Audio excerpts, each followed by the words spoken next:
Então essa coisa de, eu preciso correr para recuperar o meu tempo, não vai recuperar nada, porque aquilo que passou, passou.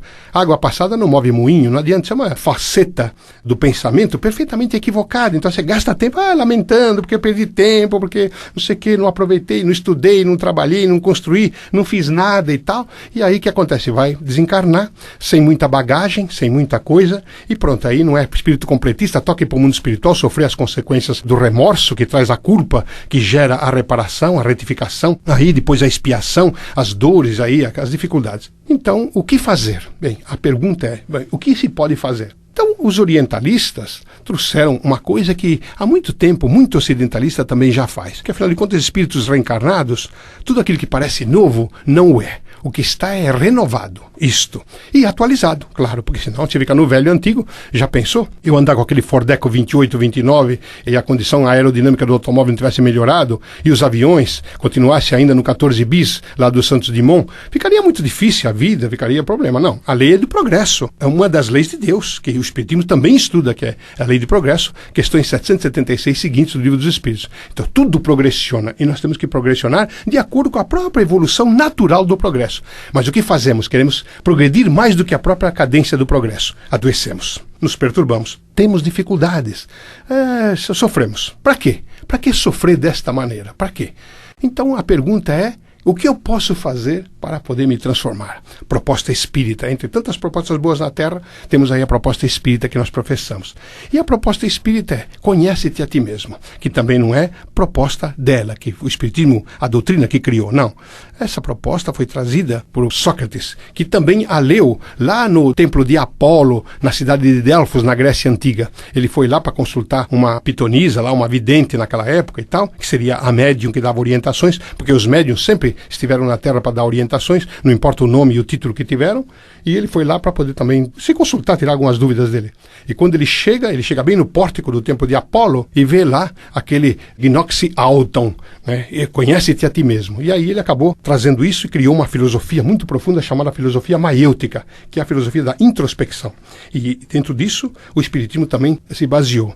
Só que tem uma coisa, quando o Sócrates viu essa placa, gnoxi auton, Noscete ipsum em latim, ou em bom português, conhece-te a ti mesmo, pouca gente fala da outra plaqueta que tinha embaixo. Tinha outra plaqueta embaixo dessa placa, que pouca gente lembra, ou nem lembra, e nem fala, e nem nada, em poucos registros aí foi colocada. Mas embaixo tinha uma outra plaqueta, nada em demasia.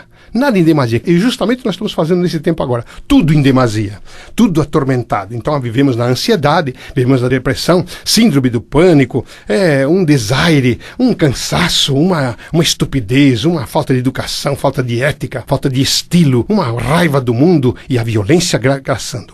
O homem vai para a violência porque ele está violento, e violento ele é, como ele se transforma em besta-fera. Então aí os assassinatos. Por quê? Porque o outro também está perturbado e a te perturba, você passa do limite e às vezes vem a arma, a dificuldade, vem o ataque, e aí estão as grandes cidades, as grandes urbes, sofrendo com essa coisa da violência, que a polícia, as autoridades, enfim, judiciárias, não conseguem debelar, porque elas também são vítimas da própria violência em que elas estão tentando debelar e não conseguem. E a violência, ela começa a ser modificada dentro de nós, como um fenômeno chamado paz. A paz começa dentro da própria pessoa. Mas como ela vai buscar essa paz se o instinto fala mais alto? Ela não tem educação. Até fazer treino, ela faz treino para tudo. Ela treina para corrida de São Silvestre, ela treina para o ciclismo não sei aonde, ela treina para andar de pentáculo, ela treina para poder fazer o rally não sei das quantas, mas ela não treina todo dia para fazer modificações. Então, bem-vindo uma coisa no campo como coisa moderna, mas é coisa muito antiga, chamada relaxamento e meditação. As pessoas me pediram que eu falasse alguma coisa a respeito. Então fiz esse preâmbulo para que você possa ter uma ideia do próprio retrato em que você está. E eu acho que talvez grande parte das pessoas, não sei se você está nesse campo, mas imagino, porque é tudo o problema da existência atual. E aí vem essa coisa do relaxamento. Relaxar. A pessoa quer relaxar. Então o que ela faz para relaxar hoje? Vai para a bebida alcoólica. Ela relaxa e pronto. E se relaxa. E se relaxando, ela vai para a doença, ela vai para a dificuldade, vai para o distúrbio comportamental, porque a pessoa quer relaxar tanto que passa do limite. Porque o vinho desatrela a língua e as outras bebidas desatrelam a própria pessoa. Então ela vicia, porque ela acha que aquele estupefaciente, aquela substância etílica, vai lhe relaxar. Então a pessoa relaxar. Chega sexta-feira à noite, hoje é sexta-feira, é o dia da cerveja, é o dia do vinho, é o dia do uísque, é o dia de tal. E ela vai lá para o bar ou vai lá para o restaurante, depende do poder aquisitivo, e vai lá para relaxar. E relaxa tanto, tanto, tanto, que se relaxa na mesa às vezes, vezes, que precisa sair muitas vezes carregado, precisa chamar a polícia ou chamar os seguranças do local para poder tirar ali a pessoa quase semicadavérica. Aí começa um dos grandes cancros da sociedade moderna, que chama-se alcoolismo. É essa dipsomania, que é uma compulsão férrea, obsidente, de fuga da pessoa. Então, ela, para relaxar, ela precisa fumar um cigarro. Então, ela fuma o cigarro. O cigarro tem alcatiol, selatiol, tem alcatrão, substâncias altamente cancerígenas, mas ela não quer saber. Ela precisa ter um ponto para poder descarregar as suas coisas. Então, ela pega, põe o cigarro na boca, então fuma, compromete os pulmões, vem o enfisema pulmonar, vem o campo cancerígeno aí, as dificuldades, e ela morre de asfixia, um sofrimento atroz. Ou então, as outras drogas mais substanciais, né, que a polícia tenta perseguir, faz a coisa. Ela não persegue a pessoa que bebe cerveja, ao contrário, porque estimula, já que dá muito imposto, dá muito tributo para o Estado. A hora que esses estupefacientes outros aí, que hoje são proibidos, amanhã tiverem impostos, certamente o governo vai pouco se lixar para a tua saúde. Aliás, ele também não tem que se preocupar com a tua saúde. Quem tem que se preocupar com a tua saúde é você mesmo, porque você tem que ter razão. Quem tem que gostar de você é você mesmo. E não sou eu que estou ensinando isso. Jesus já dizia, para amar a Deus e amar o próximo sobre todas as coisas, é preciso amar você em primeiro lugar. Você tem que se amar a si mesmo. Se você não se ama você mesmo, por que você vai esperar que o outro te ame, que o outro faça, que o outro resolva por você? Isso é puro egoísmo. A porta é estreita da individualidade. Então você precisa se gostar. Você precisa começar a raciocinar aquilo que é bom, saber escolher o que é bom para mim e o que não é.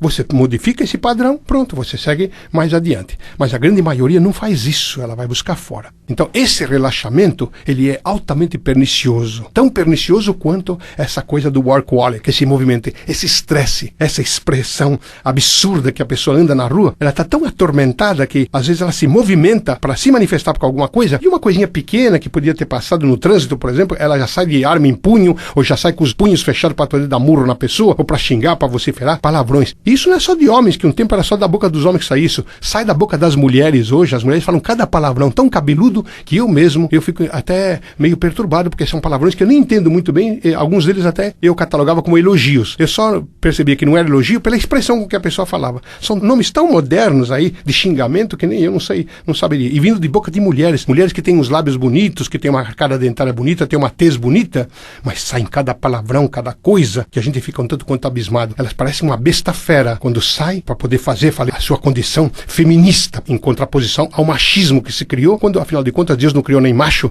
nem fêmea, a não ser nos animais. Homem e mulher ele criou. E deveriam se respeitar como homem e mulher, porque um precisa do outro na grande caudal evolutiva. No entanto, não se respeita coisa nenhuma. Então, esse relaxamento, que ele fica, se repoltreia em casa e tal, não tem dado muito certo, não dá. Então, aí o que ele tem que fazer? Bom, ele tem que meditar. Meditar como relaxar.